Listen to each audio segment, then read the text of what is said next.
was a challenge to try and capture something as iconic as Alcatraz.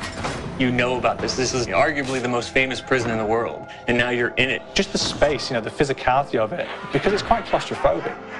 When modern-day prisons are designed, they really consider not intimidating people or making the spaces, you know, as least stressful as possible. Well, Alcatraz didn't suffer from those restrictions. They did the research, they went out, studied Alcatraz, not just from books or internet. They were actually there to feel the environment, so it really sets a mood that gets you a little spooked. Well, we kind of started with the base layout of Alcatraz. The entire island we ended up roughing out in kind of a white box form, and then figuring out what play spaces we wanted to use out of that, what would be the most interesting areas to play in, and the connections between spaces, and spaces that the public doesn't necessarily get to go into.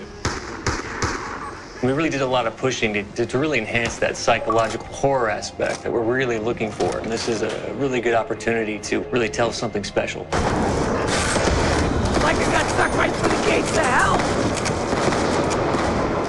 This time around, I feel like it's been identified that there are these side missions that you're going to go out and try to accomplish.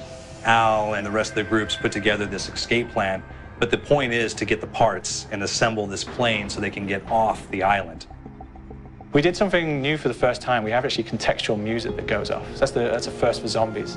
And it's all based around this horror thriller aspect. Every location will have a specific stinger that you hear when you find it, when you discover it, when you start unraveling the story. We start building on the music that you're hearing, and it's really enhancing that experience and going along with it in parallel.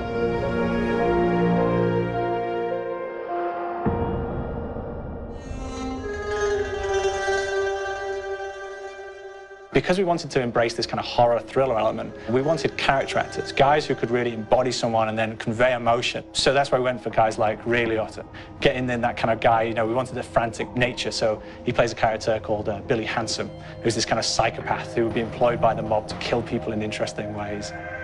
Chaz Palminteri, he plays a guy called Sal DeLuca, an old mob boss. Michael Madsen playing Finn O'Leary. He's kind of worked himself from the floor, you know, from the streets. He's got his hands dirty in the blood and the guts a couple of times. And then we had Joe Pantoliano, and he plays Arthur Arlington, who's nicknamed the Weasel. Those guys, they bring a quality and a subtlety and timing that you can't really identify or try to recreate. Bring it on! Dirtbags! You start off in the afterlife mode, and that's just going to be, you know, what's going on. You're going to try to solve the mystery from the second you start. Afterlife, to me, brings a new element, like a new puzzle element. It forces me to think a little bit more or look for the clues or kind of think of zombies on a slightly deeper level. You see clues throughout the map that tell you, ooh, perhaps if I'm in the afterlife, I can interact with this object, or there's some puzzle going on here that I need to be in the afterlife. Back east, I whacked a dirty dentist with one of these. Took forever.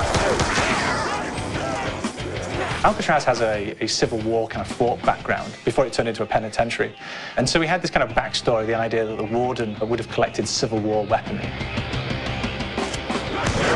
And one of them is a blundergat. It's a fictional weapon, but the idea of the combination between a blunderbuss and a Gatling gun. And possibly, there might be a way of upgrading it to a more fantastical weapon that the players may find. We all gotta go sometime. You just went now.